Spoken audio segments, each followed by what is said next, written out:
Perfecto. Pues muy buen día tengan todos ustedes, igualmente para usted, maestra.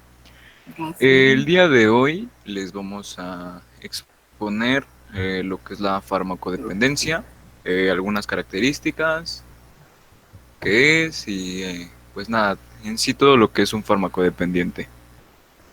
Bueno, pues para comenzar iniciará mi compañera Jimena. Bueno, primero que nada hay que aclarar qué es la farmacodependencia. Y es un estado en el que la persona se vuelve dependiente de un fármaco o, en otras palabras, se podría decir que es un impulso incontrolable por consumir cierta sustancia, en este caso un medicamento.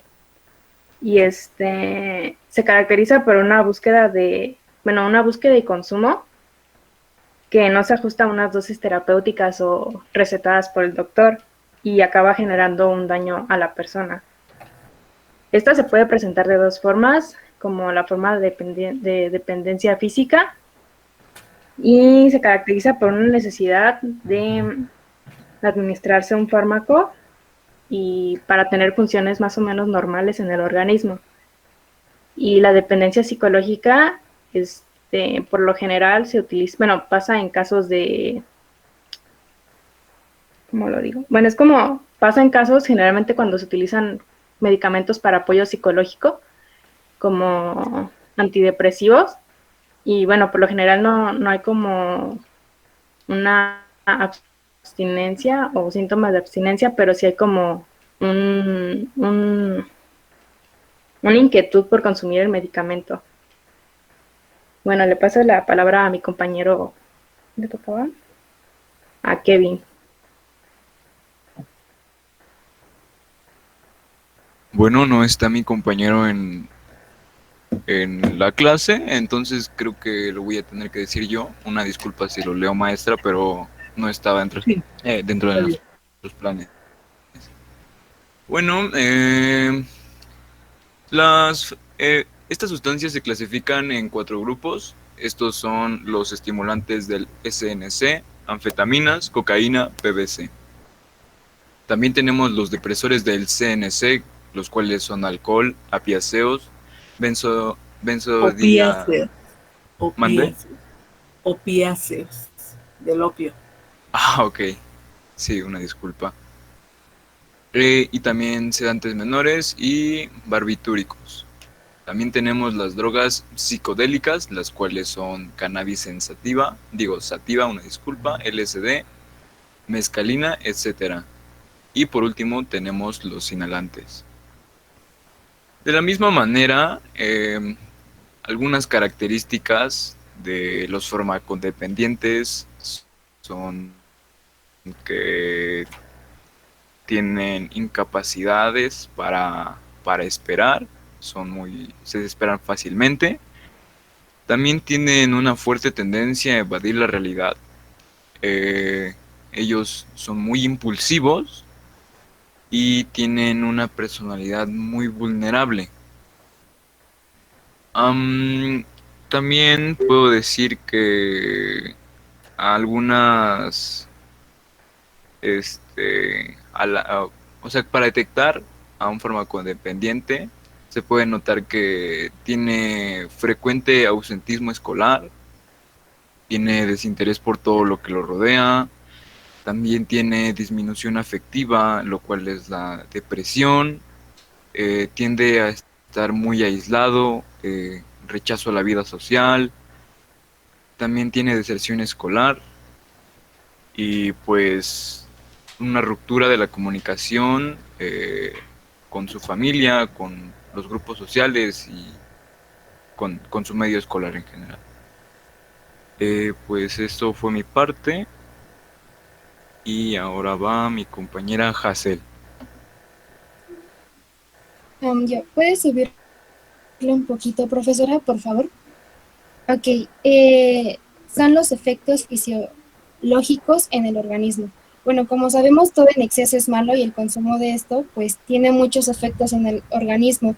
Esto es debido a que cuando se toma alguna pastilla, píldora o medicamento o droga, después de un tiempo, esta parte de esta se va pues al torrente sanguíneo Entonces, al consumirse en exceso, pues es una sobrecarga de estas sustancias en la sangre y provoca pues que llegue a diferentes órganos, dañándolos y pues causando problemas en el funcionamiento. Al principio da síntomas leves como la que son la dilatación de las pupilas o disminución temporalmente del apetito, pero también puede provocar pues problemas respiratorios, cardiovasculares, en los riñones, etcétera. Todo depende pues del órgano en el que se está dañando. Uno de los efectos más notorios que tiene la farmacodependencia son los desajustes neuroquímicos en el cerebro. Esto es porque, bueno, nosotros tenemos una gran variedad de sustancias químicas en el cerebro que pues reaccionan a las sustancias de los medicamentos, pues que se transportan por la sangre. Y esto provoca, pues todos estos cambios, esto provoca alteraciones del humor, ansiedad e insomnio. Y todo esto lleva al aislamiento con todo el entorno, ya que pues estas personas a veces sienten que no se les comprende el por qué necesitan consumir estos medicamentos. Otro de los efectos puede ser producir defectos en el embarazo, ya que así como daña los órganos, también se puede llegar a dañar al feto. Ahora seguiría mi compañera Tristán. Ok, a mí me tocan los puntos de prevención. Eh, bueno, aquí lo que podemos hacer para prevenir que pueda pasar esto es que podemos integrar a las personas a nuestros grupos familiares. Esto para hacer que se sientan más integrados hacia nosotros y prevenir que se sientan aislados. También podemos hacer o podemos reconocerles a ellos sus logros y sus triunfos, ya que en algunos de los casos los padres o los amigos simplemente lo que hacen es reconocer los fracasos, por así decirlo, o las cosas que las personas en común tienen mal. Mm, Otra de las cosas que podemos hacer es crear un hábito de estudio, de lectura y de participación entre la comunidad de personas, no solo en la escuela, sino en la comunidad en la que nosotros vivimos. Mm, Este, otra cosa. A promover también la toma de decisiones es algo muy importante mm, para para las personas, ya que así ellos se sienten, o bueno, nos podemos sentir más seguros de nosotros mismos. Otra, otra cosa muy importante sería fomentar el ocio y las actividades recreativas saludables. Y por último, sería ponerse en contacto este, con profesionales ante la sospecha, ya que si en, en algún,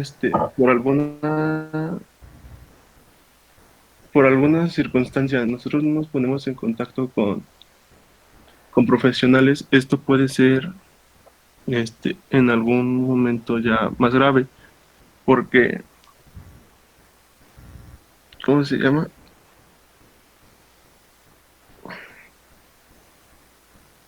Esto puede ser más grave, ya que podemos llegar a casos extremos de...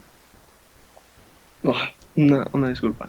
Ya puede ser más casos más extremos, ya que la persona afectada puede llegar a caer en lo, en la dependencia, ya sea física o psicológica, y en esto puede ver afectado no nada más ella, sino más personas en un conjunto. Esto sería todo por mi parte. Y yo le cedo la palabra otra vez a mi compañera Hasia. ¿Podría subirle a la otra, por favor, profesora?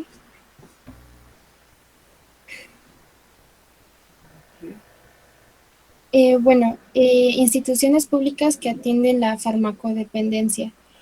La primera está la Comisión Nacional contra las Adicciones, que es la CONADIC.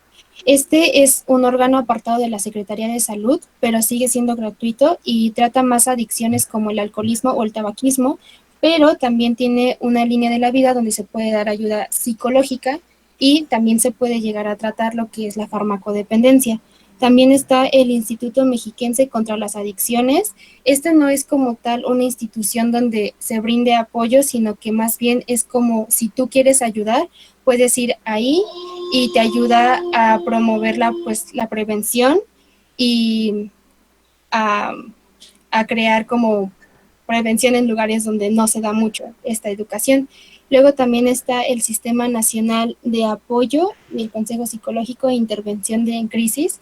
Y esta es como por decir, en casos como ahorita que estamos en pandemia o incluso hay personas a las cuales les da pena tratar este tipo de problemas, tú solo puedes hacer una llamada y te van a brindar lo que es pues atención por vía telefónica y de alguna manera te pueden incluso hasta recomendar o ayudar a que en algún punto puedas llegar a ir a una institución. Y pues creo que en conclusión sería que siempre hay que tratar de ver los puntos, como lo mencionó mi compañero anteriormente, tratar de ver los puntos, estar consciente de nuestro entorno y pues cuando vas a la persona, tratar de hablar con la persona, pero no quedarte en tú tratar de resolver el problema, sino siempre buscar ayuda de profesionales. Y esto sería pues todo por parte de nuestro equipo. Bueno, deben saber que los fármacos a los que hacemos alusión aquí en esta clase es los que generan dependencia física y psíquica. La dependencia física es lo que se conoce como adicción, que se caracteriza por tres cosas. Primero, el deseo compulsivo de la persona por estar bajo el influjo de ese fármaco o droga. Lo segundo es tolerancia o taquifilaxia. Eso significa que cada vez va a necesitar más dosis para obtener el mismo efecto. Y lo tercero y lo más difícil por el cual no dejan las drogas ni los fármacos las personas es por el síndrome de abstinencia, que se va a presentar de 12 a 16 horas después de haber suprimido la administración del fármaco o droga y que se va a caracterizar por irritabilidad, temblores, mareos, náusea, vómito, convulsiones, entrar en coma e incluso la muerte. Esto es el problema realmente de las drogas, el síndrome de abstinencia. Ahora bien, la dependencia psicológica es una dependencia que se llama o se le llama habituación, que se va a caracterizar por, primero, el deseo compulsivo de estar bajo el efecto de ese fármaco o droga. También genera taquifilaxia o tolerancia, que cada vez necesitan más dosis, pero no tiene síndrome de abstinencia. La persona puede decir lo que quieran, que necesita la droga, pero su cuerpo está bien. Es decir, no hay datos clínicos como que se le sube la presión, la temperatura, nada. A diferencia de la adicción, ¿verdad? Que el síndrome de abstinencia tiene muchos datos clínicos que el cuerpo está necesitando esa droga o fármaco. Entonces, de todos estos fármacos, fíjense, hay algunos que son recetados, ¿verdad? Por ejemplo, los estimulantes del sistema nervioso, CNS, es sistema nervioso central, como las anfetaminas se utilizan a veces para adelgazar o personas que cursan con padecimientos con depresión profunda y se recetan. O al contrario, los fármacos que deprimen el sistema nervioso central, como pueden ser los opiáceos, por ejemplo, la morfina, ¿verdad? Se utiliza, por ejemplo, los que tienen cáncer, se receta, pero solo de forma intrahospitalaria, ¿verdad? También tenemos aquí las benzodiazepinas, por ejemplo, los que tienen epilepsia, los sedantes hipnóticos y barbitúricos son para dormir, para quitar la ansiedad o sea, sedantes, ¿verdad? También se recetan, todos se recetan, pero sí sabemos que generamos dependencia física y psíquica. Las drogas psicodélicas, pues fíjense que todas, la mescalina es del peyote, ¿verdad? La psilocibina es de los hongos, ¿verdad? Pero esta obviamente no tiene indicaciones médicas. Y la marihuana, que es la cannabis sativa, de hecho el tetrahidrocannabinol es la sustancia activa. Entonces, ahorita ya está más legal, pero ella es la única droga que genera dependencia psíquica, ¿verdad? Solamente. Pero no crean que eso es tan indefenso, ¿no? También puede generar psicosis y desórdenes serios en el sistema nervioso central. Entonces, pues obviamente, pues aunque la legalicen, debemos consumirla o se debe consumir de manera muy cuidadosa y con precaución. Hay más efectos benéficos si se unta, ¿no? Pero pues ¿quién se la quiere untar? La mayoría que la utiliza es con fines recreativos, pero sí, no es tan indefensa y sí tiene efectos muy, muy indeseables, ¿verdad? Los inhalantes, pues lógicamente no se recetan, eso de lacas, incluyendo los marcadores, los barnices, o sea, no, ahora con esas uñas postizas, pues está medio difícil, ¿no? No son solventes sumamente fuertes y eso sí degenera en el sistema nervioso muy rápidamente, ¿verdad? Entonces, tenemos muchos problemas con estos fármacos, ¿verdad? Que se recetan. Y los que no se recetan, por ejemplo, el LSD se utilizaba para tratar las crisis maníaco-depresivas. Pero el problema está en que hasta puede alterar los cromosomas. Y ahora el LSD es una pastillita que se las venden a veces en 10 pesos. ¿Eh? El problema está en que, y por eso se dejó de usar, porque podría durarles el efecto 2 horas, 8 horas, 2 días, una semana, o se quedaban en el viaje, ¿verdad? Por eso es que médicamente ya no lo usamos, pero pues sí, de manera adictiva o de manera recreativa sí se utiliza, ¿verdad? Entonces, y es de una de las drogas más baratas junto con las anfetaminas, las tachas, la pitufina, ese cocodril, todas esas cosas son sintéticas y que obviamente generan muchísimos efectos indeseables y ustedes pueden quedarse en la más profunda de las adicciones con la primera dosis que puedan ingerir. O sea, son drogas completamente sintéticas y que, bueno, ocasionan muchísimos daños. ¿De acuerdo? Bueno, yo considero que les faltó estudiar un poco, ¿eh? Pese a que leyeron todo, les faltó desarrollar mejor esto. Muy bien, entonces Moreno y Solís, pues ni modo, no están aquí y debieron de estar. Bueno, los demás tienen 3.5 de exposición. Acuérdense que damos 4 puntos o 40 puntos como lo quieran tomar. Pero bueno, espero que les haya servido. ¿Alguna duda, chicos? No, maestra. Muy bien.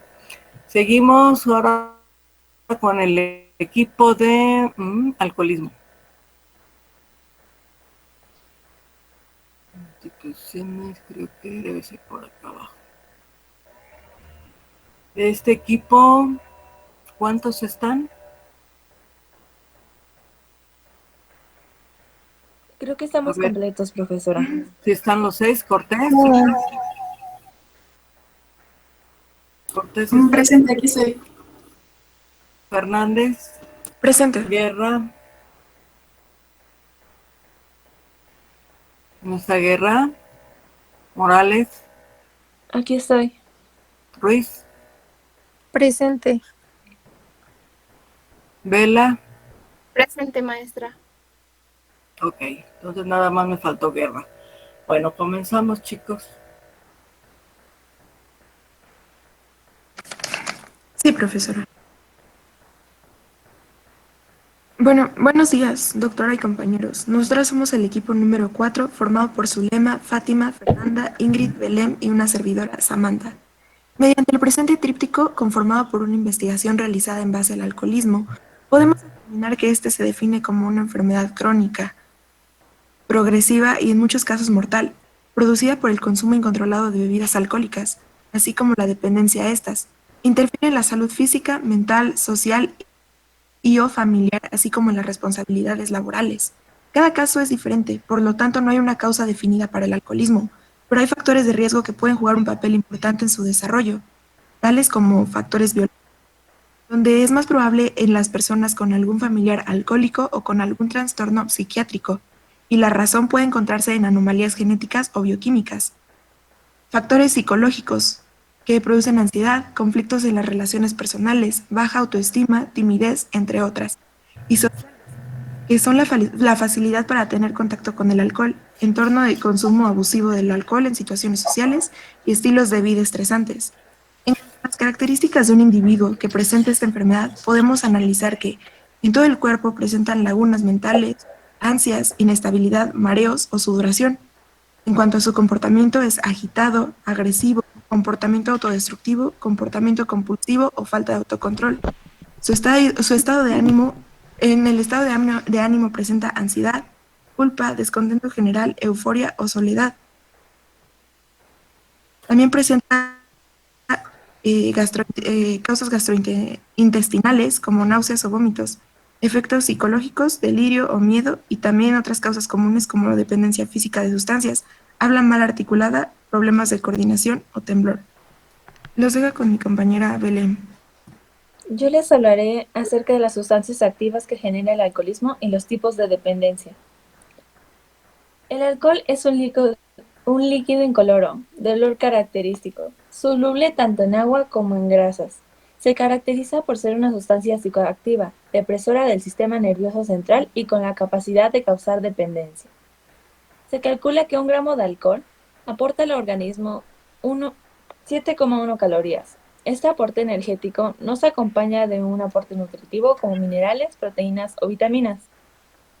Las bebidas alcohólicas son aquellas cuya composición está presente el etanol, en forma natural o adquirida, y cuya concentración sea igual o superior al 1% de su volumen y que tiene diferente concentración dependiendo su proceso de elaboración.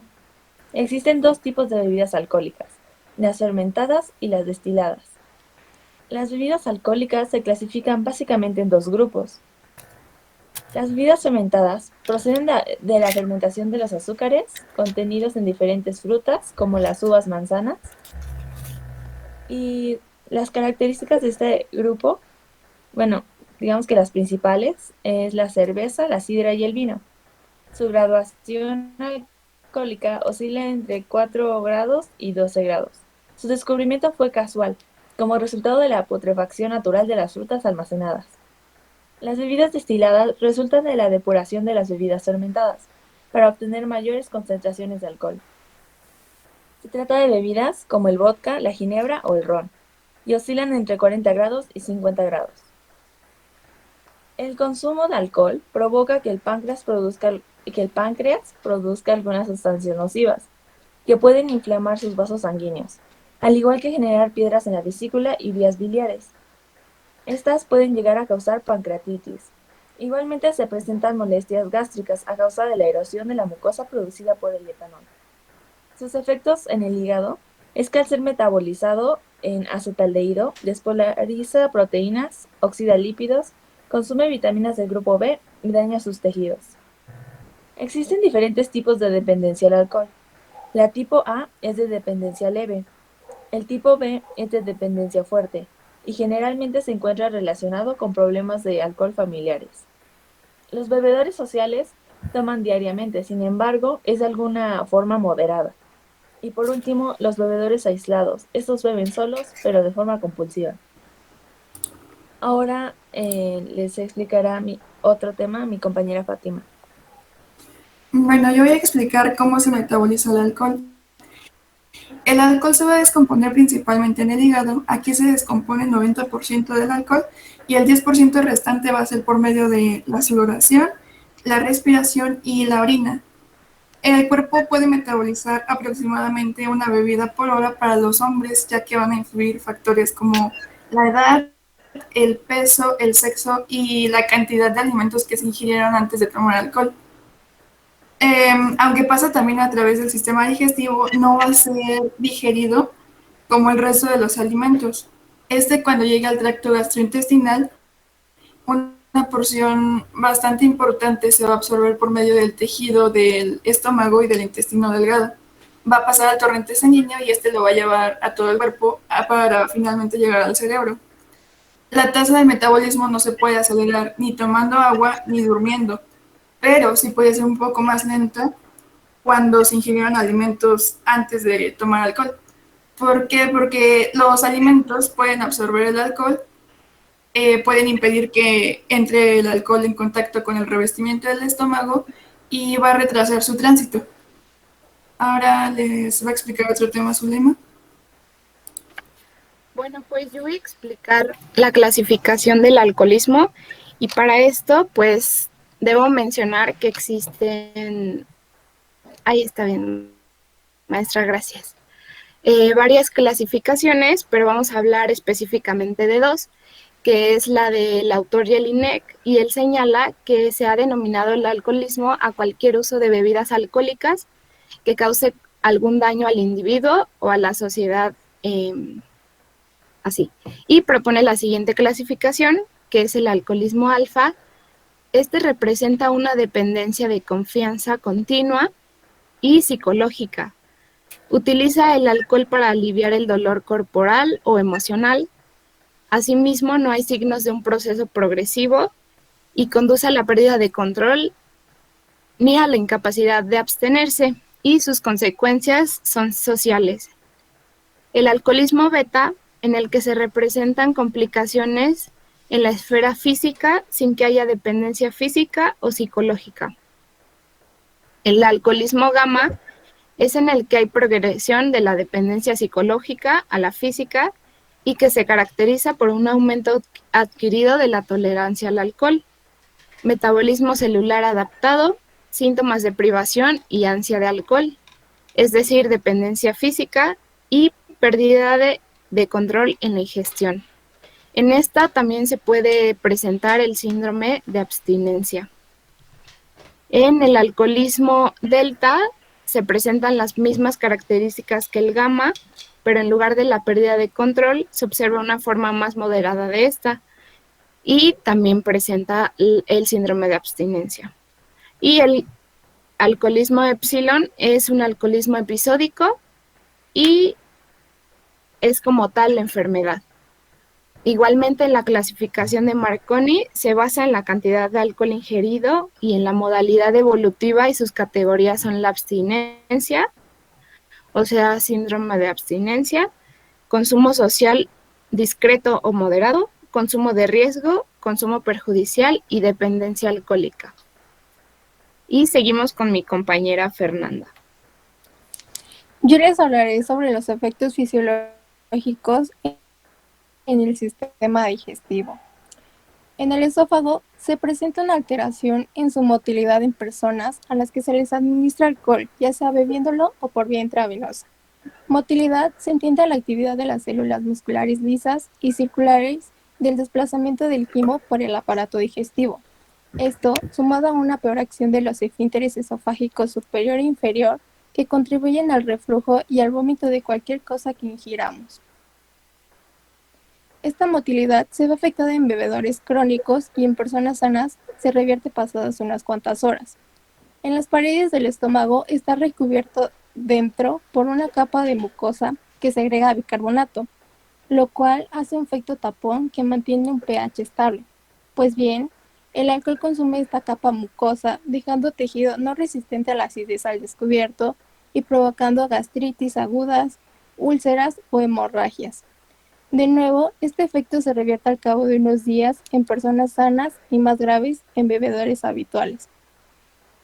También actúa sobre el intestino delgado, acelerando el tránsito intestinal, aunque la relación es bastante multifactorial y no está del todo clara. Se cree que por efecto directo del etanol sobre las fibras musculares. En cualquier caso, la descomposición asociada al alcohol revierte en muy pocos días. Otra cosa muy importante es su papel en el flujo de absorción de nutrientes y fluidos. El alcohol ralentiza este proceso, contribuyendo a la malnutrición, especialmente en bebedores crónicos. Le cedo la palabra a mi compañera Zulema. Bueno, pues los efectos fisiológicos en el aparato circulatorio son... ¿Dónde están? Está arriba. Arriba. Aquí está. Por ahí, ajá. Bueno, pues el músculo que forma el corazón, o sea, el miocardio, se debilita por el alcohol y puede latir con más dificultad, perdón, y menos fuerza. Así la sangre, pues, sale con menos impulso. Igualmente, a largo plazo, de la ingesta abundante de alcohol puede causar miocardiopatía alcohólica, que esta es una enfermedad grave del músculo cardíaco que pierde la fuerza para contraerse, aumentando las cavidades del corazón y desarrollando insuficiencia cardíaca. También puede causar arritmias en las cuales el corazón puede latir demasiado rápido, o sea, taquicardia, o demasiado lento, que es la bradicardia. Igualmente, insuficiencias o dolores torácicos debido a la producción de unas grasas en la sangre por el excesivo consumo de alcohol que se van instalando en las arterias del corazón y obstruyen su actividad normal.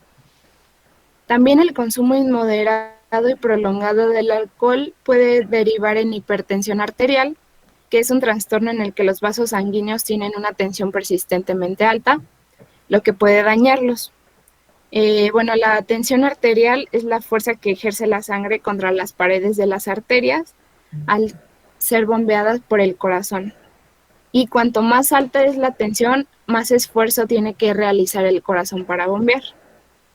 Igual puede provocar, por esto mismo, por la hipertensión, hemorragias cerebrales, lesiones de corazón o pérdida de vista. Bueno, desde que se sugirió el consumo moderado de alcohol, se dice que tiene efectos cardioprotectores en individuos sanos y aún en aquellos con enfermedad cardíaca conocida. Bueno, pues el debate está en que a la duración en tiempo y cantidad en gramos del consumo de alcohol necesarias para pasar de un efecto protector a producir efectos clínicos perjudiciales, se dice que es de más de 2 copas al día y una cantidad menor disminuye la mortalidad por efectos cardiovasculares por cualquier causa. Solo de los vinos, porque la uva, la semilla, tiene una sustancia que es resveratrol, y esa sustancia resveratrol es cardioprotectora. O sea, no en sí se vayan a echar una cerveza o 2 botellas de cerveza, no, o 2 vasos, no, es el vino. Por eso es que en Italia, bueno, pese a que allá son productores de vino, es donde menos alcohólicos hay, porque bueno, en su cultura tienen que como aperitivo toman vino. Pero solo eso es el cardioprotector. Bueno, seguimos con mi compañera. Bien, seguimos. Bueno, para el sistema nervioso va a presentar alteraciones en la memoria y en funciones intelectuales, tales como cálculo, comprensión y aprendizaje. Puede presentarse lesiones en el tronco cerebral y el tálamo va a salir afectado en el 53 al 100% de los casos. Existen otros efectos como intoxicación alcohólica aguda, que es la estimulación del sistema nervioso. Al principio se va a presentar agresividad, irritabilidad y descoordinación. Para casos más severos entra la depresión, que puede ser seguida por coma o muerte por depresión cardiorrespiratoria.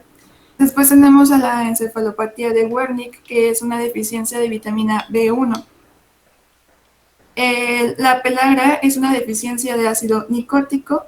Está también la atrofia cerebral, que es un deterioro intelectual global. La esclerosis cortical laminar de Morel, que es un cuadro clínico de pseudoparálisis cerebral. Y la degeneración cerebral alcohólica, la mielinolisis pontina central, la neuropatía alcohólica y por último tenemos el síndrome de alcohólico fetal, que este es más bien Efectos del alcoholismo materno sobre el feto. Pueden ser lesiones neurológicas o somáticas. Sigue mi compañera Fernanda. En el sistema urinario, el alcohol puede afectar el funcionamiento de los riñones y causar dolores e incomodidad. Se elimina un 1% del alcohol por los riñones. Como se sabe, la principal función de los riñones es filtrar los desechos metabólicos del cuerpo y mantener un equilibrio entre el agua y la materia. El alcohol puede realmente provocar un desequilibrio en nuestro mecanismo de filtrado. Nuestros riñones filtran el agua con la ayuda de la hormona antidiurética, una hormona que es producida por la glándula pituitaria. El alcohol puede afectar gravemente a esta hormona, lo que puede indicarse por el dolor que una persona siente después de haber bebido. Otra razón por la que se presentan dolores después de beber alcohol se debe al hecho de que el alcohol realmente aumenta nuestra producción de orina. De hecho, obliga a los riñones a producir más orina de lo normal. Y les doy la palabra a mi compañera Ingrid. Maestra, sí estaba, nada más que como mi internet falló, me sacó de la reunión, pero se metió en automático. ¿Quién es usted? Pero bueno, soy Guerra González. Ah, la que no estaba, pero sí estaba. Ajá. Bueno, yo les voy a hablar de la prevención del alcoholismo. Para fomentar la abstención alcohólica es fomentar la actitud de la familia del menor, ya que hay padres que no quieren que beban, pero consumen bebidas alcohólicas con frecuencia en presencia de sus hijos o hacen comentarios sobre cuánto bebían de jóvenes. Esta conducta pro alcohol puede hacer que el joven considere que el consumo del alcohol es algo normal y deseable en algunas ocasiones, por ejemplo, cuando se está con amigos. En segundo lugar, es preciso informar al adolescente sobre las consecuencias reales del alcohol, ya que muchas personas desconocen los efectos del alcohol y las graves consecuencias que puede tener sobre su salud y su calidad de vida, o incluso y uno sí lo sabe, pero no se acompaña de medidas efectivas de prevención y la información es suficiente. Por eso será importante dotar al adolescente de las estrategias necesarias para eliminar los factores de riesgo que le pueden inducir a consumir alcohol, como mejorar su autoestima y sus habilidades sociales. En este sentido, será también fundamental ayudar al joven a soportar la presión, llevar a cabo el grupo y mostrarle formas alternativas de diversión. Beber cuando estás aburrido o estás estresado, estás solo o estás triste bajo la influencia de cualquier otra emoción negativa puede ocasionar una dependencia del alcohol. Debido a que el alcohol es un depresor, en realidad puede empeorar las cosas. La segunda alternativa es cuando vayas a bares o estés invitado a una fiesta, debes elegir lugares que ofrezcan más que solo beber, que el enfoque no sea solamente en cuánto alcohol puedes beber. Es posible que te sea más fácil beber es posible que te sea más fácil beber en cuánto alcohol puedes beber. Un consejo puede ser que beber agua te ayudará a llenarte y te mantendrá hidratado. Será menos probable que bebas alcohol a trago si estás adecuadamente hidratado y te sientes más lleno. La tercera alternativa es pasar el tiempo con personas que no van. Si realmente estás tratando de evitar el alcohol, debes hacer planes con personas que estén en la misma situación que tú. De esta forma no te enfrentarás a la presencia del alcohol. Cada vez que quieras divertirte un poco, esto puede significar sacar a ciertas personas de tu vida si se convierte en un problema. Una alternativa es si realmente te cae bien una persona que bebe todo el tiempo, debes aprender a decir que no cuando esta persona esté presente y así también poder convivir con ella. Última estrategia, pero no menos importante, es empezar a hacer ejercicio. El hacer ejercicio es una gran forma de ayudarte a dejar el hábito del alcohol. Si te pones como meta estar físicamente en forma, pronto te frustrarás con el efecto del alcohol en tu progreso, ya que esto no te ayudará a notar resultados. Y además de hacer ejercicio, debemos asegurarnos de comer bien, dormir bien y cuidarnos en general de forma que seamos menos propensos a depender del alcohol. Y por último, pues apúrense porque ya se pasaron su tiempo. Sí, vamos a mencionar 10 instituciones públicas del sector que te ayudan a prevenir el alcoholismo. La primera es el desarrollo integral de la familia del DIF. que esta cuenta con acciones orientativas a la prevención de las adicciones mediante actividades preventivas y educativas y de promoción dirigidas a la población adolescente. La segunda es la Dirección de Prevención y Bienestar Familiar. Esta te brinda orientación psicológica a la población en general en temas de adicciones o algún problema en específico de sustancias psicoactivas. La tercera es el Instituto Mexiquense contra las Adicciones, que impulsa políticas, estrategias y líneas de adicción para la prevención integral a las adicciones. La cuarta es el Observatorio Mexiquense de Drogas, Alcohol y Tabaco. Esta consulta artículos científicos tópicos relacionados con las sustancias psicoactivas. La 5 es el Observatorio Mexiquense de Salud Mental y Consumo de Drogas. Esta tiene como función ofrecer diagnósticos nacionales y estatales a los interesados en las adicciones. La sexta, son consejos estatales contra adicciones. Esta promueve y apoya las acciones del sector público social y combate igual los problemas de las sustancias del alcoholismo, tabaquismo, farmacodependencia. La número 7 es la Comisión Nacional contra Adicciones. Esta contribuye a la protección de salud de los mexicanos a través de la conducción de la política nacional. La octava es el Centro Especializado en Prevención y Rehabilitación de las Adicciones. Este es un servicio especializado que combina la atención multidisciplinaria e integral a las personas con problemas en adicción. La novena es el Centro de Atención Primaria en Adolescentes. Son unidades que brindan servicios gratuitos dirigidos a prevenir y atender el consumo de abuso de sustancias. Y la última es la Dirección General de Información de Salud. Es una institución que presenta información correspondiente a lesiones y urgencias médicas atendidas en unidades de salud por el consumo de alcohol, tabaco y drogas. Bueno, dijeron cosas muy interesantes, pero algunas no las escribieron. Por ejemplo, su compañera Guerra dice que está aquí en la llamada. Sí. ¿Sí? Mire, bueno, el asunto es que un tríptico es un instrumento para que la gente pueda tener por sí misma la De hecho, sí información. mencioné la parte de, por ejemplo, en la prevención, sí viene que son los consejos, aquí cuando dice que lo que se sospecha cuando algún padre siente que su hijo está consumiendo alcohol, y fue cuando después dije las estrategias. Y de las instituciones, las que habíamos puesto. Las instituciones aquí están, y están bien. Ajá. Pero de la prevención está este tríptico muy raquítico. Sí, lo pusimos muy poco porque no era no era, o sea, era muy poca información, entonces yo la completé con cosas que yo investigué para que no quedara tan simple la prevención, porque solamente lo que dice pues es algo realmente pues muy corto y no podía poner todo en el tríptico. No previene nadie. Pero bueno. No, por eso fue que lo mencioné aquí. El alcoholismo es un problema social y de sustancias activas son alcohol etílico y etanol, cualquiera de las dos.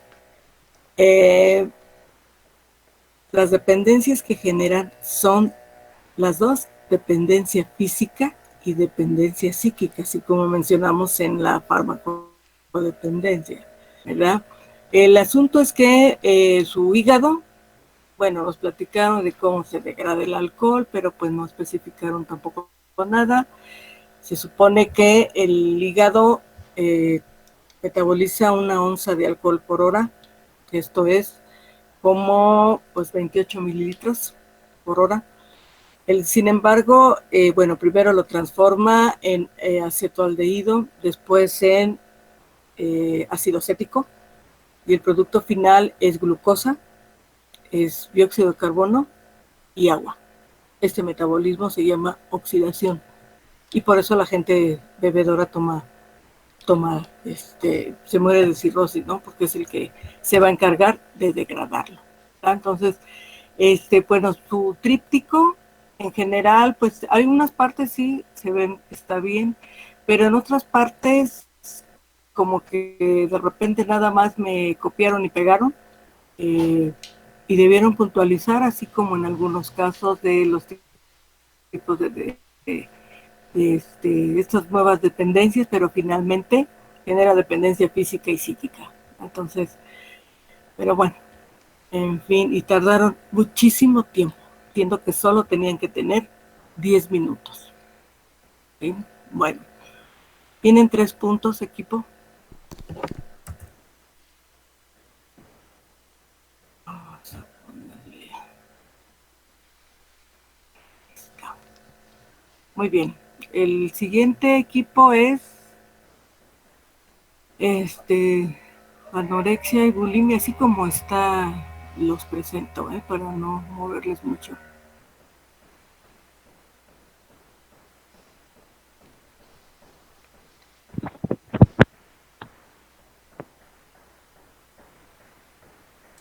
Es Oiga, el maestra, equipo ¿cree Manuel.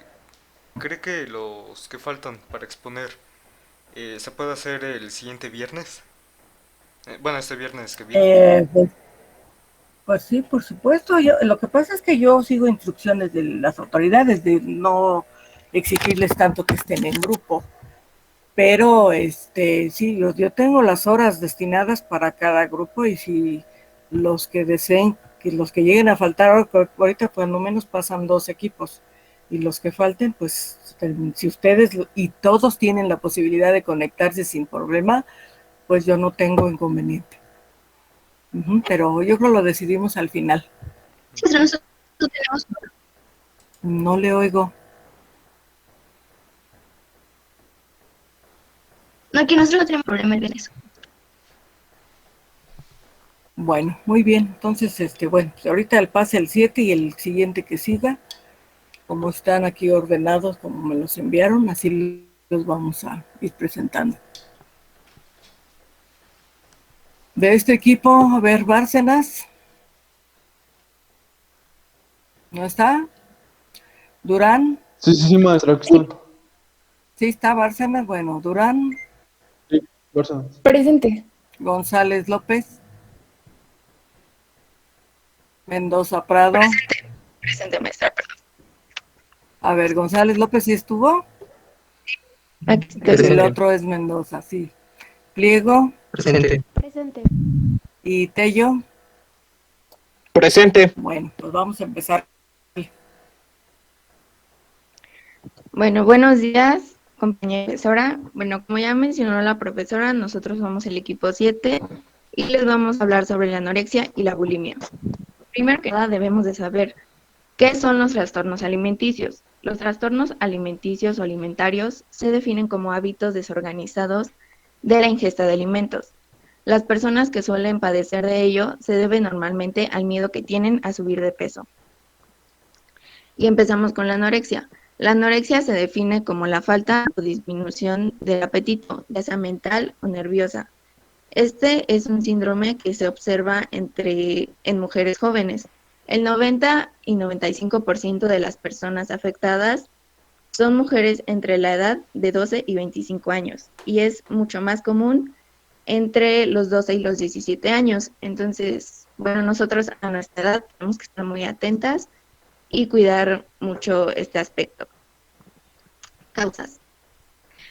Es muy importante recalcar que el síntoma principal de la anorexia es este miedo a subir de peso o a la obesidad en general, no la pérdida del apetito como mucha gente piensa. Entre las causas de la anorexia se encuentran los anorexígenos. Este es el agente que disminuye el apetito. También encontramos la alteración de la imagen corporal, la práctica de dietas altamente estrictas y restrictivas, el rechazo al reconocimiento de la existencia de la enfermedad y el sobrepeso previo al desarrollo del trastorno. Esto es muy común, muchísima gente que sufre de algún trastorno alimenticio sufrió de sobrepeso antes de desarrollar la enfermedad. Y características del anoréxico.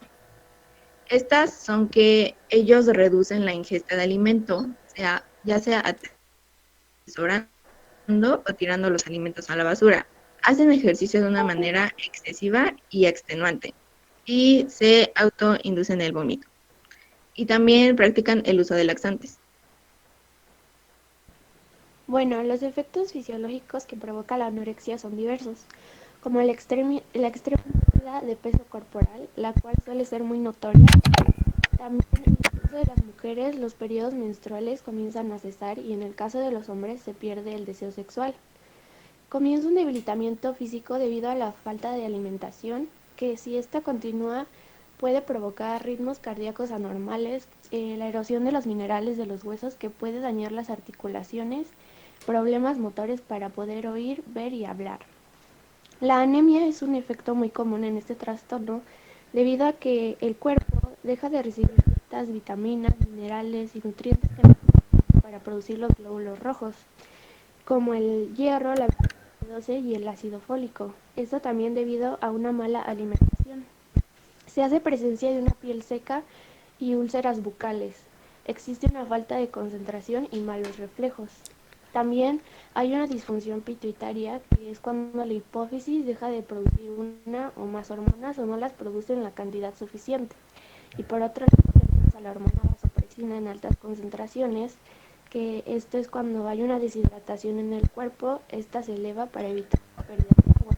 Esto provoca síntomas como apatía, náuseas, vómito, trastornos de la conciencia, que es cuando no pueden pensar claramente, o hasta desmayos, y en casos muy graves, el coma, convulsiones y hasta la muerte. La hipotermia por falta de tejido adiposo es cuando el cuerpo pierde calor más rápido del que lo produce, y esto provoca una disminución peligrosa de la temperatura corporal del paciente. Y por último, el ánugo, que es un vello muy fino, crece como aislante de la piel por ausencia de grasa y la pérdida de cabello por el déficit de vitaminas, oligoelementos, hierro y proteínas. Bueno, la anorexia puede generar diferentes tipos de complicaciones psicológicas, como lo es meter ideas suicidas, lo que puede pasar a lo físico con acciones de autolesiones. También entre los pacientes los síntomas más comunes es que se pueda tener depresión, varias crisis de identidad, periodos de hiperactividad prolongadas o generar un aislamiento social severo. Ahora bien, para poder prevenir este tipo de enfermedades, lo importante es la comunicación. Tratar de comunicarte sobre las inseguridades y problemas del individuo, crear un vínculo de confianza y apoyarlo, hablar de estas enfermedades con expertos. También hay que tratar de evitar que continúe con las dietas extremas, estar al pendiente de cualquier señal o indicio de que tenga anorexia a través de áreas de confianza, ya sea la familiar o la psicológica, para que se pueda recuperar la salud física en el cuerpo y eliminar estas alteraciones de imagen o el miedo de las mismas.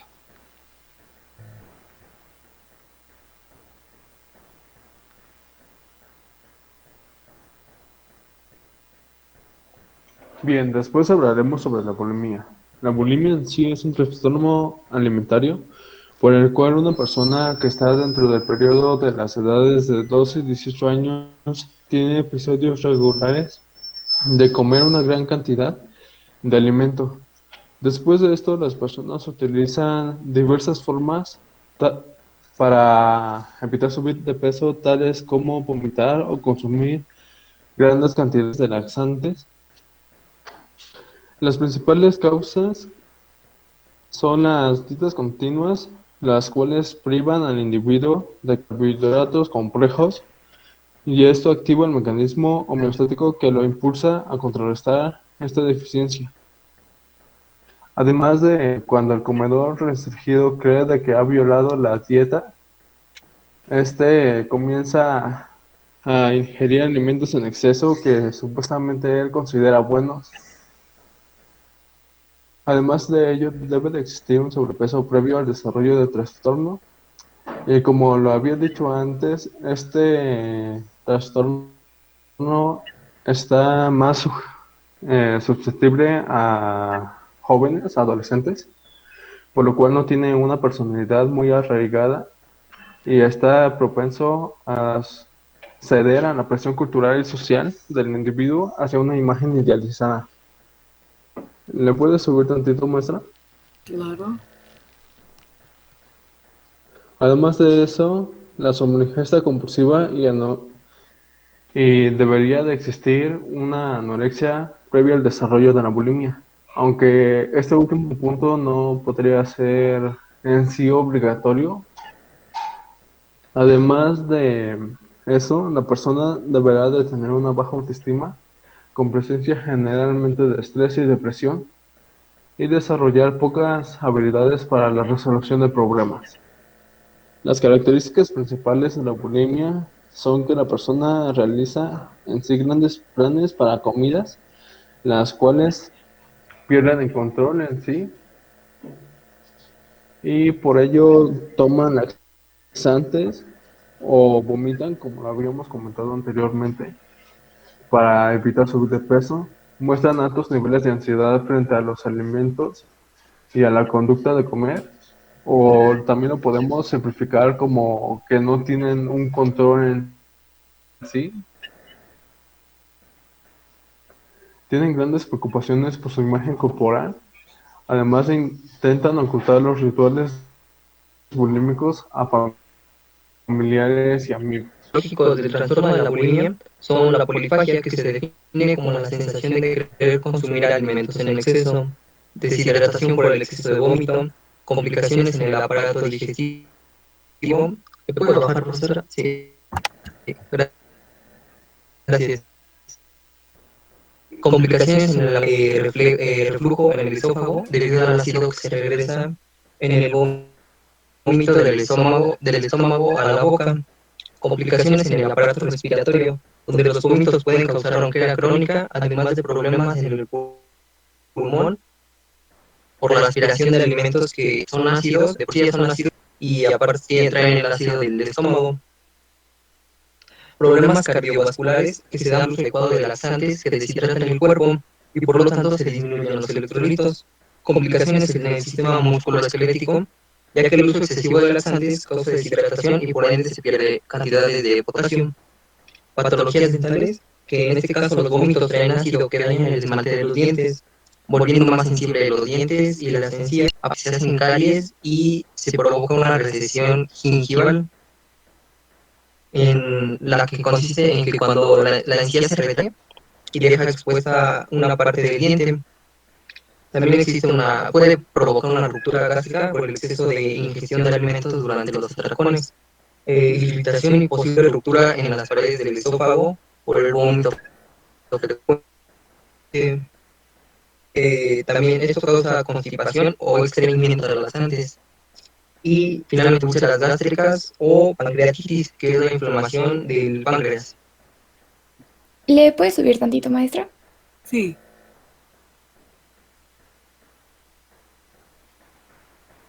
Bueno, pues las complicaciones pueden causar ansiedad y depresión, lo que te puede llevar al suicidio. También un sentimiento de culpabilidad por no tener o no lograr el autocontrol. Puedes llegar a tener trastornos obsesivos compulsivos y esto termina en aislamiento social. La prevención. Bueno, en primer lugar, lo primero que se debe hacer es interrumpir la conducta en donde el individuo viola la dieta, después ingiere una gran cantidad y al último se purga. Para esto se deben de emplear determinadas prendas de vestir para evitar acentuar la figura del bulímico y que esto ayude a que esta persona tenga una mayor autoestima y también un tratamiento terapéutico, ya sea ambulatorio o en el hospital. Todo depende de la gravedad del trastorno. Y bueno, aquí se le debe de informar al bulímico las consecuencias físicas que esto puede llegar a tener en él y dar pautas de cómo es que podemos cuidar su cuerpo. Y de nuestra parte ha sido todo. Gracias.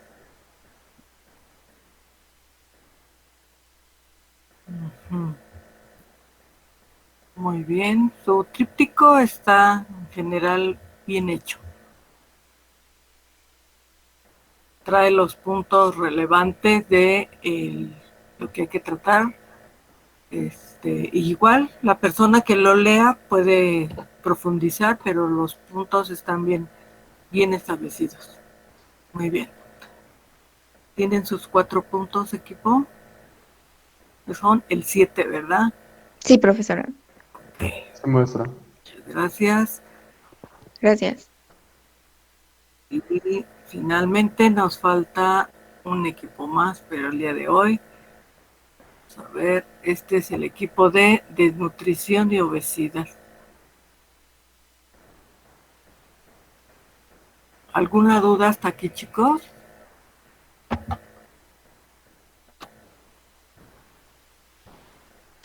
No, maestra. Okay. Creo que no, maestra. Gracias. Bueno, a ver, ¿está Blanco? Ande. Sí, sí, estoy, maestra. Espinosa.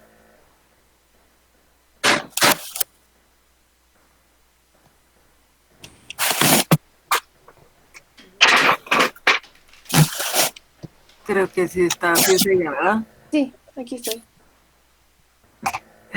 González. Sí, aquí estoy, maestra. Mendoza. Aquí estoy, profesora. Rangel. Aquí estoy. Y Aquí Tenorio. estoy, maestra. Bueno, muy bien. Vamos a comenzar. Creo que es aquí, ¿verdad? ¿Lo puedes subir, por favor, maestra, tantito? Sí, así está bien. Muchas gracias. Bueno, pues ahora sí comenzamos. Buenos días, nosotros somos el equipo número 6 y les vamos a hablar acerca de la desnutrición y la obesidad. ¿Le puede bajar un poquito, maestra, por favor? Ustedes me dicen. Sí. ¿Aquí? Sí, un poquito. Así, ahí está bien, maestra. Gracias. Bueno, la desnutrición es una enfermedad producto de una dieta inadecuada por la falta de consumo de combustibles y proteínas necesarias para que un organismo funcione correctamente. No permite la absorción de los nutrientes necesarios para mantener el equilibrio del organismo. Esto ocurre cuando no se ingieren alimentos y la falta de consumo de estos hace que el cuerpo de una persona gaste más energías calóricas de las que consume. Esta enfermedad está asociada a la muerte de lactantes y niños de países en vías de desarrollo. Es una de las enfermedades más comunes que existen y está muy ligada a la falta de recursos necesarios para comprar y consumir los alimentos que se necesitan y tener una dieta adecuada y balanceada que permita el correcto funcionamiento del organismo. Por otro lado, la obesidad es un trastorno caracterizado por niveles excesivos de grasa corporal que aumentan el riesgo de tener problemas de salud. La obesidad suele ser el resultado de ingerir más calorías de las que se queman durante el ejercicio y las actividades diarias normales. La obesidad también se caracteriza por un índice de masa corporal igual o superior a 30. El síntoma principal es la grasa corporal excesiva que aumenta el riesgo de padecer problemas de salud graves. Ahora, ¿qué las causa? Empecemos por desnutrición, la carencia de proteínas, calorías y micronutrientes, la presencia frecuente de enfermedades e infecciones que somos aún más vulnerables si no nos alimentamos de buena manera, la práctica deficiente de cuidado y alimentación, la falta de servicios de salud adecuados y la utilización de sistemas de agua y saneamiento insalubles. Estos son muy conocidos en países de bajos recursos ya que las personas no tienen una buena economía. Ahora pasemos a la obesidad. Una dieta no saludable. Tenemos un desequilibrio entre lo que ingerimos y las calorías que gastamos. Una persona también se puede volver más sedentaria y ya no quiere hacer actividad física. También esta enfermedad puede ser de herencia o tener una influencia familiar. El cambio también de transporte y la creciente urbanización es un factor muy grande, y la desinformación del tema y no saber sus posibles consecuencias. Vamos con las características. ¿Puedes subir tantito la información? Sí, claro. Aquí está. Las características de la persona obesa. La persona obesa tiene un índice de masa corporal igual o mayor a 30. Presenta problemas respiratorios, osteoarticulares, cardiovasculares, gastrointestinales, metabólicos, entre otros. Casi todas estas consecuencias derivan de la mala condición física de la persona y surgen principalmente por los problemas metabólicos, es decir, por la falta de vitaminas y nutrientes en el cuerpo. Esto hace que la persona sufra de problemas como la obstrucción arterial, hipertensión, falta de oxigenación y mal flujo sanguíneo, mismas razones por las que estas personas son más vulnerables y propensas a enfermedades mundiales o pandemias que agraven aún más su condición de salud actual a tal grado de que puedan llegar a morir. Bueno, ¿cómo se clasifica? La clasificación de la obesidad. Existen 3 métodos para clasificar la obesidad. El primero de ellos, tantito, ahora abajo por favor. Es la clasificación etiológica. Esta estudia el origen y las causas de las enfermedades y se divide en 2 grupos, la obesidad primaria y la obesidad secundaria. La obesidad primaria resulta de una compleja interacción de factores ambientales como lo son las dietas inadecuadas, el sedentarismo o inclusive factores psicológicos y socioculturales que puede llegar a presentar la persona, como puede llegar a ser la dependencia de los alimentos, la obsesión por la comida o la depresión. Y la obesidad secundaria se enfoca más en las causas por enfermedades hormonales y genéticas, como puede llegar a ser algunos síndromes, y el consumo de fármacos o químicos que alteren la regulación de grasas en el tejido adiposo, como lo son los esteroides con la testosterona o los anticonceptivos como las pastillas del día después. Bueno, El segundo método es el dependiente del índice de masa corporal, es el más utilizado a nivel mundial, proporcionado por la OMS.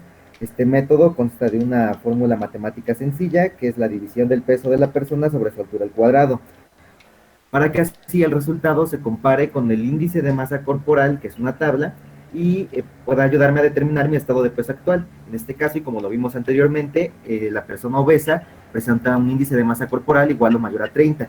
Y el último método es el de la disposición topográfica de la acumulación de grasa. Este se basa en identificar y ubicar las zonas del cuerpo con mayor acumulación de grasa y se divide en dos sectores, obesidad androide y obesidad ginoide o ginecoide. Androide se caracteriza por la acumulación de grasa abdominal, más común en los hombres, y ginoide o ginecoide se caracteriza por la acumulación de grasa en los glúteos y las caderas, más común en las mujeres. No obstante, ambos sexos pueden presentar dichas características. Características del desnutrido. En los adultos hay una considerable pérdida de peso, una disminución de la masa corporal, debilidad muscular, cansancio generalizado, una mayor vulnerabilidad a enfermedades de contagio, como es ahorita el coronavirus, o un aumento de la irritabilidad en huesos o músculos. En los niños o adolescentes hay un retraso en el crecimiento, ya sea en peso y talla, una falta de interés por los juegos, es decir, el ocio o socializar, un déficit de atención, piel seca, pérdida de pelo, falta de fuerza y disminución en la masa muscular, al igual que el abdomen y piernas hinchadas. En los bebés, diferentes periodos de llanto, inactividad, problemas de aprendizaje como el aprender a caminar, hablar o gatear, una atención dispersa, resequedad y descamación de la piel y un vientre hinchado. En la clasificación de la desnutrición tenemos 3 tipos, que es la primaria o la leve, que es una mala alimentación, debilidad en el cuerpo, esta puede ser hereditaria, poco crecimiento y enfermedades. En la tipo 2 está la secundaria moderada, que son problemas con el sistema digestivo, no se retienen los alimentos, provocada por vómito o diarrea, por acciones desmedidas de bajar de peso, como es la práctica excesiva de hacer ejercicio o dietas muy estrictas, o el retraso en el crecimiento. En el tipo 3 está la grave o mixta, que es cuando ya no se ingieren alimentos, el cuerpo está en muy malas condiciones y ya no se absorben ni retienen alimentos. Bueno, pues los efectos fisiológicos en nuestro organismo de estas dos enfermedades. Primero vamos a hablar de la obesidad. La obesidad es el dolor de espalda y en las articulaciones que está relacionado con los problemas óseos y articulares. ¿Esto por qué? Pues porque como una persona es obesa, su cuerpo está soportando más masa de la que le es posible. Por eso es que a veces solemos escuchar que a las personas obesas les duelen las rodillas, pues es debido a esto. También la sudoración excesiva, la fatiga, la depresión, también intolerancia al calor. Esto debido a que las personas obesas tienen más calor. ¿Por qué? Pues porque la grasa, aparte de que almacena la energía, también es capaz de aislar a nuestro cuerpo del frío, ya que tiene un tejido graso y este tejido graso tiene una menor capacidad de conducir el calor.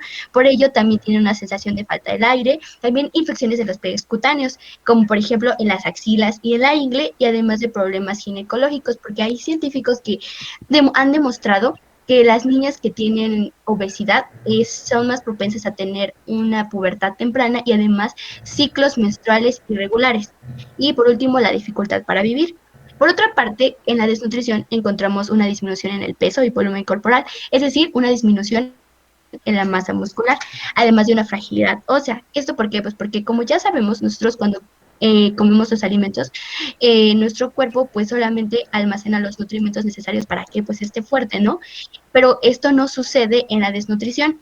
Además que también hay una irritación y sangrado dental o nasal, una capacidad cognitiva deteriorada, es decir, tenemos una mala memoria, también una capacidad respiratoria disminuida, se refiere a la insuficiencia del aire.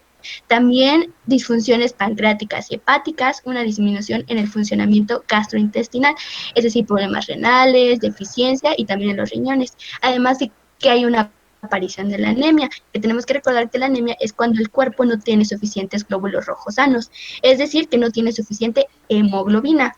La hemoglobina es la proteína que transporta el oxígeno dentro de los glóbulos rojos y le da este característico color rojo a la sangre. Y por último tenemos la deficiencia en el crecimiento en el caso de los niños y los jóvenes.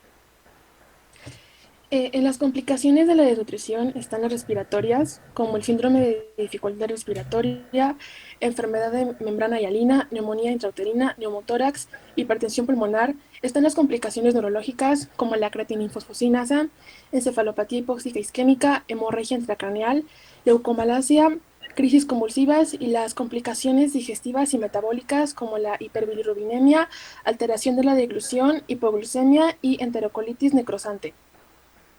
Y por otra parte, las complicaciones en la obesidad, pues para entender este tema tenemos que conocer que la obesidad es una enfermedad crónica. ¿Pero por qué crónica? Porque una vez que los mecanismos se estropean, cuando tenemos un exceso de grasa, ya nunca se van a volver a curar, o sea, nunca va a volver a ser lo mismo. Una cosa es que se dé un tratamiento y siempre se tenga que vigilar, pero esta enfermedad nunca va a permitir que el organismo vuelva a ser como lo era antes.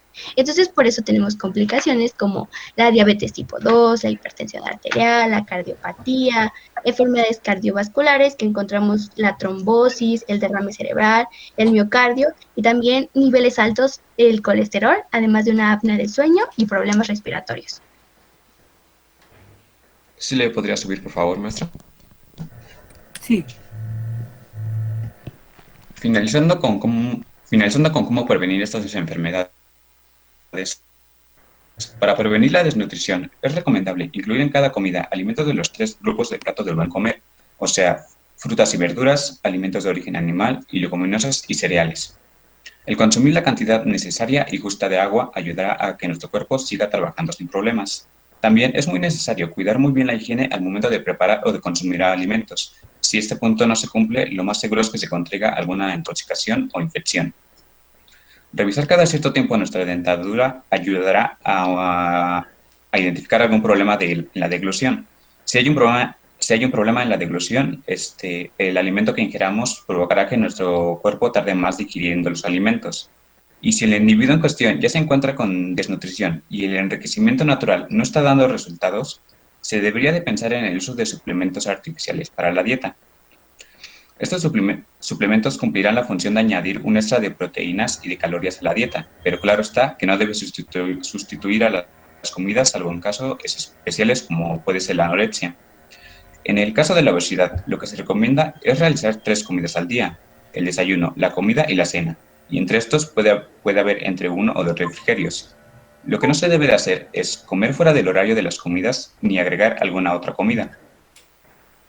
El realizar ejercicio ayudará mucho. Se recomienda entre 150 y 300 minutos de actividad física a la semana, aunque esto puede variar según las recomendaciones de un doctor. El llevar una dieta y una alimentación saludable, rica en nutrientes y baja en calorías, evitando las grasas saturadas, el alcohol y los dulces, dándole más preferencia a las frutas, verduras y a los cereales integrales, dará mejores resultados. Revisar nuestro cuerpo es muy importante, ya que nos ayudará a controlar nuestro peso, y el realizar un control de nuestro peso semanalmente indicará si estamos obteniendo resultados o si se presentan ligeros aumentos de peso. Estos controles y revisiones ayudarán a evitar problemas a futuro. Y bueno, esto fue todo por parte del equipo número 6. Esperemos que les haya gustado. Muchas gracias por su atención. Muy bien. También pusieron bien los puntos. Sin investigar pueden entender lo que pasa con estas enfermedades y pues obviamente es suficiente. ¿Alguna duda, chicos?